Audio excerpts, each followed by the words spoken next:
This is Nancy Grace Rosen. I go by Grace, live in Port Townsend, Washington. Can you feel the wind? Living here in the northwest, the peninsula of a peninsula, we really learn how to have a deeper, more profound relationship with the wind. When I lived on Hopi land years ago, the wind I found terrifying sometimes. I guess just feeling the power of the wind when you live in the hinterlands, the hinder countries, just makes one feel more vulnerable. Just as we all have over the last several months, the pandemic. So I was blessed to have one of my poems printed in 2019, The Cosmic Rainbow Spider Weavers.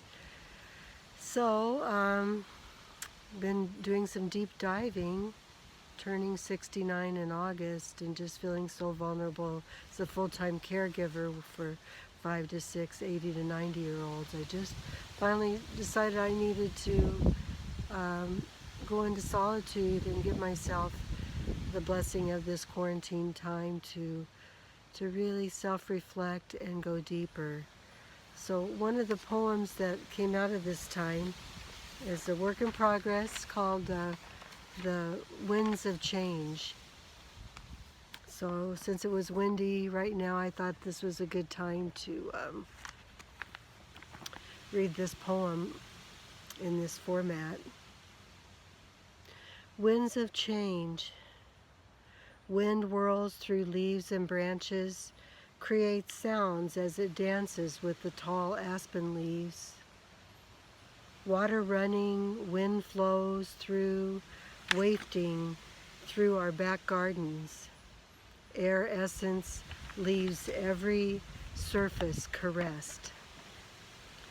Stillness in between waves of change, becoming my renewed way of life. Commune with nature in solitude. Calm deepens before the rain falls. Impulse to resist the forward rushing energy, allowing now the forces of nature to flow, pour through my being embodied. Now that I give myself fully to its presence, it is quieted to meet me, feeling into a new way of relating to the rustling waves, less annoyed by its might, allow intuition to merge our creative forces together, inviting the wind to join me, to feel merging, pulsing of life force energy through us. Move us to create a new way of being, emerging through the storms of chaos as winds of change embrace and encompass me whole. Reading my second poem written during the pandemic scare, whatever to call it, our time in solitude. And this was born out of my friend from college, and we actually went to high school together too. Just out of our angst of what do we do with this energy, not listening to the news for obvious reasons, and how can we channel this angst into, create something of beauty or appreciation about this time we're all going through globally on the planet.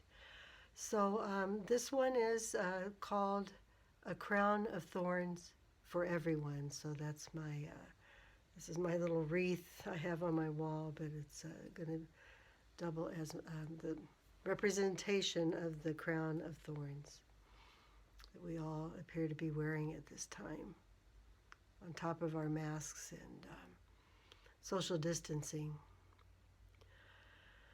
A crown of thorns for everyone. Looks like it's created in a lab, my former husband, then a medical student, spoke of viruses in this way. Now hear it said today by many people.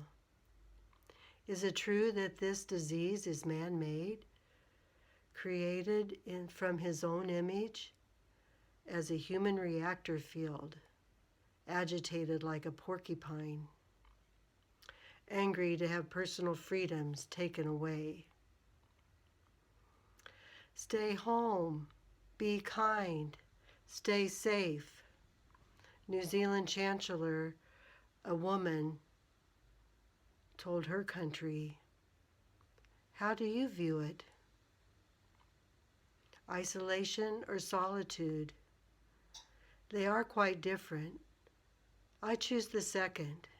Solitude is time to go within and enjoy less distractions.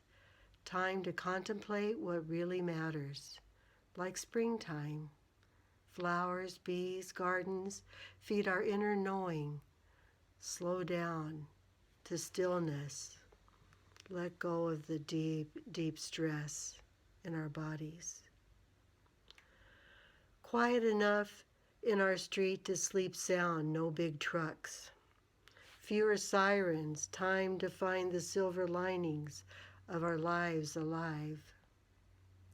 And feeling more in the vortex of flow and love inside.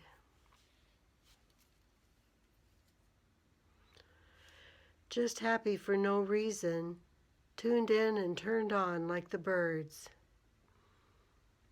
How are we to rise up and become free of this crown of thorns? Become sincere, thankful in our heart's core, able to forgive even our own human nature. Capacity to see what shows up in our culture of cruelty, unconscious shadow dissolving into the light, listening, moving with the winds of change. We find our footing as true wayshowers, forgave and forgiven, surrendered, suffering transfigured into a golden crown of grace for ones who give to the flow of life. Thank you.